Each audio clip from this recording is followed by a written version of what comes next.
Yesterday's video, we were talking about these daily divergences at this trend line for the dollar and why they are super meaningful on the weekly chart. We also did this. We talked extensively about the 10-year yield, about VIX, and we looked at US oil, but we also talked about the SPY and the Qs and IWM on the macro scale. If you are seeing this video right now, I highly suggest opening up another tab and watching this macro video because this signal means a lot, and understanding what to look at individually from the SPY versus the dollar versus volatility is going to help you out a ton.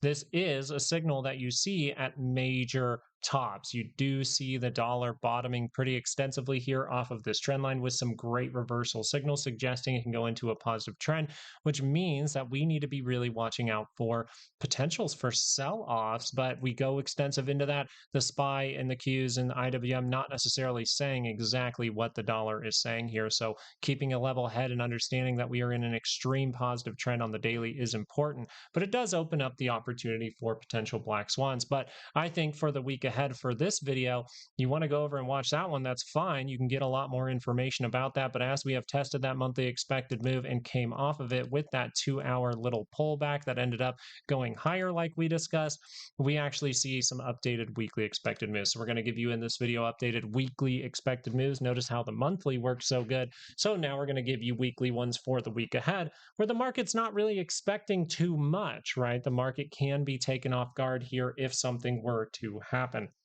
We see that from the weekly expected moves, and from the daily expected moves on Monday, we see 751.26 to the upside, and we see 727.08 to the downside. We get 742.30 for your daily expected moves, and we get 736.04 to the downside. So we do have a rather small range, especially for the daily expected move. I would say that the weekly expected move is pretty much right at about average at this point, maybe a little bit elevated.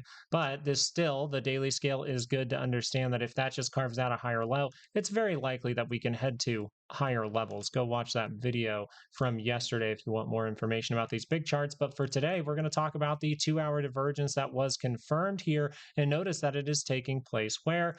Not way up here, not up at this high, right? Not up here, not even down here, but a little bit lower, which means we're closer to the center line. So what do we need to watch for? There's a few things here. This means that this confirmation is suggesting that the lower expected move at the beginning of the week with the information we have right now, the 2-hour confirmation here leads you to believe that the 2-hour can get to that weekly expected move by the end of the week.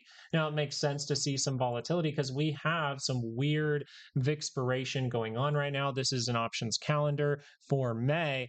You will notice that the monthly equity, pretty much your OPEX was today, right? But on the 19th, which is weird, a Tuesday, I believe that is taking place because of Juneteenth or something like that. I don't know. That's what I at least saw. We are getting VIXpiration on the 19th, which is a Tuesday, which is a bit unusual, but it does mean we have this window where volatility needs to reprice itself. Now, we normally would consider this and say, hey, the volatility products, they need to reprice themselves. We can see a moment of volatility and solve it. We still can see that. But why is the dollar showing such a crazy bottoming signal, and why is the 10-year yield popping off at the same time, convincing us that it's going to go higher? This sets up a recipe for something a little bit more brutal, which I still believe will be a daily retracement or a daily pullback. I think that that's the next opportunity, and I think we will end up seeing 800, but I don't care if the market wants to prove me wrong, because if the market proves me wrong, I'm willing to flip.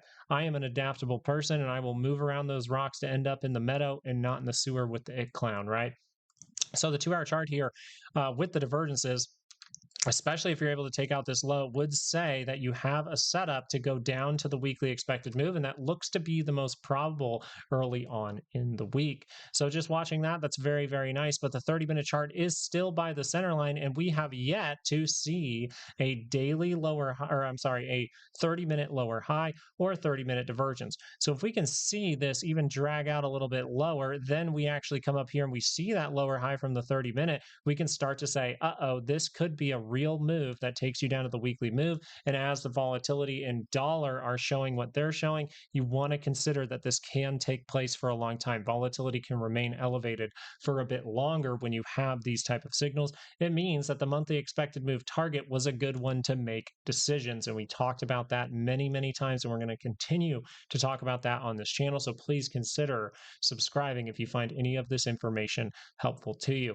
If we are going to see some kind of upside move, the 30-minute is able to cross up, that would be in positive territory. That does suggest that you still have the opportunity to test high and go make a new one. But you had some pretty strong selling that if that goes a little bit lower, takes you into negative territory any deeper, and we curl up here, it starts to become more probable to make lower highs. I just wanted to point that out for the SPY. But as of right now, I think the best thing that we can really watch for is the 2-hour is suggesting that you can end up at the lower expected move by the end of the week. That would be Friday. And the dollar and volatility, we're going to go over volatility in a moment, but those things are kind of shouting out, hey, this can be, weirdly enough, those signals are actually shouting out, this can be a major top. But I want to remind you in this video that the SPY itself, the Qs themselves, the IWM themselves, don't suggest that necessarily fully just yet, right? They're saying we can continue this party and have even more trap-like behavior if we carve out daily higher lows. You can see that positive trend from your MACD. So looking at this, you would just go, okay, I have 2-hour divergence. How could this fail? Well, if this is going to fail, then you are going to get the 2-hour chart to curl up into positive territory. That means even if we sell off, even if we cut out this low, we sell off like this, and we cut that low, if for whatever reason the 2-hour chart's able to curl around, or we end up down here very quickly and the 2-hour chart's able to turn around, we would need a rejection lower high, right? If the 2-hour chart's able to curl up in positive territory, we can continue to see crazy things to the upside. We can make triple divergence in the near price action. We can do all of those things. But I think it's very, very nice for us to see that just right over in this area, we were suggesting, yeah, you can get a 2-hour to cross here and you can potentially have those divergences, but it's very likely to need to make it on the MACD at the same time and get to that monthly expected move. To get it in the near price action, we see a 2-hour drop off, we see the 2-hour scale up directly to the monthly expected move, and then it confirms divergence. This is just a great example. This is not me saying, oh, I'm so smart. It's just being prepared for these type of things. And that's what I try to shout out on this channel.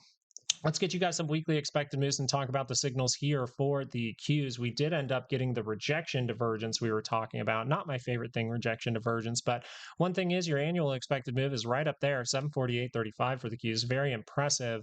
I think IWM's even closer. But your weekly expected move, 726.99 to the upside, 690.87 to the downside. We see 713.55 to the upside for your daily expected move and 704.31 to the downside. This tells us that if we do get a surprise, the market's not prepared for it. And I would say that these weekly expected moves suggest if we get a surprise, then the market's definitely not prepared for it. And you could see a second standard deviation move. If we start to see things like that, I will be posting the second standard deviations to Patreon, so you have a good level to pay attention to in case you are seeing extreme volatility. But we can see the rejection divergence on the MACD, the rejection divergence on the RSI. We were talking about the fact in this area, right? We were talking about how the SPY wasn't to their monthly expected move yet. So the Qs, as they get there, they can pull down, give a 2-hour pullback that allows the SPY to get there while the Qs set up a reversal signal. And all of that ended up happening because we were prepared for it. We see it plain and simple in front of us. So what is the chart actually saying here? This is saying that this is at an elevated level. So one thing we really want to watch for the Qs is some kind of 2-hour higher low. If the 2 hours ever able to cross up before going into negative territory, right, that center line, then we would have to say test the high, go make a new one. If we start to take out this low, it starts to become a little bit more worrisome that we can continue to break down over time and get that daily pullback or even daily retracement for the Qs. Now, would that be some kind of crash? As of right now, the daily chart is not suggesting on your MACD or RSI even that you are going to see some kind of crash. In order to call out some kind of crash, we would need to see a daily lower high. We would need to see some kind of daily divergence. And doesn't the daily divergence look nice when you consider the fact that this annual expected move can act like a magnet? If you get a pullback and you confirm back to the upside in some way, Where are you pointing directly to? 748.35. So we'll really watch out for that. But as of right now, I think watching the 2-hour chart and understanding with the information we have now, no failure, no curl up from the 2-hour chart before it gets into negative territory. This is a reversal signal that suggests that going down to the weekly expected move of 690.87 is highly probable. As of right now, the 30-minute chart is something very, very good to look at. Now, you have kept divergences throughout this. You kept the divergence here. You kept the divergence on the RSI at the same time. So you have triple divergence pretty much across the board here for the Qs. We haven't taken out critical levels, and we don't necessarily see it. This is kind of a weird move. So maybe we want to see a little something in the near price action, aka we want to pay attention if that 30-minute crosses up, gives us that 30-minute divergence, or tells us, hey, we're getting a 30-minute lower high. And that lower high over here could be the time where you start to target the weekly expected move. That means that we would want to see this 30-minute most likely dip down deeper into negative territory. If the 30-minute starts to cross up, you have to have divergence on the mind, because you do still have a series of, if you were to curl up, higher lows. So we'll really be watching for this. But as we are outside of the monthly expected move, you pretty much have a 68% probability that these signals are going to play out and you're going to see some kind of daily pullback. IWM, we see here the daily expected move set 279.68 to the upside, 275.52 to the downside. If you want the weekly expected moves for IWM, please join us on Patreon. I do try to put out some information. It's very, very cheap. It's $7. I've never changed the price or anything like that. It's $7 to join. I give a little bit extra information when I see something interesting that I'm thinking about doing, or that I think is helpful to my trading, aka maybe a directional thing. Like, hey, this is a signal that's flashing red. It means we could go into a negative trend. So maybe I want to pay attention to bearish things or something like that. We give that information during the day when I see fit, right? I like to post it when it's very obvious and when you can really look at it and just be like, yeah, I'm in pretty much agreement with that. I really try to keep risk in mind when posting those things. We do see some interesting things here for IWM, and what we notice is we do have 2-hour divergence, right? It is pretty extended across, and we didn't make that divergence in the near price action, but we have continued to make those lower highs. We have continued to make lower lows as of right now. But if the 2-hour chart's able to curl up by that center line, notice we have failed throughout this period over and over again. If the 2 hour is actually able to curl up, it would suggest taking a lot of this out and potentially even making a move all the way up to 295.67.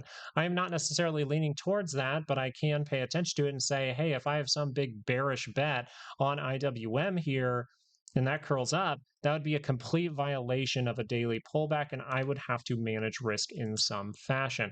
As of right now, the daily chart is a little bit different for IWM. You do have a divergence on the RSI. Make sure to watch yesterday's video if you want to look at the macro side of things. But overall, I would say that this is still saying, IWM itself saying, hey, we can get some kind of pullback.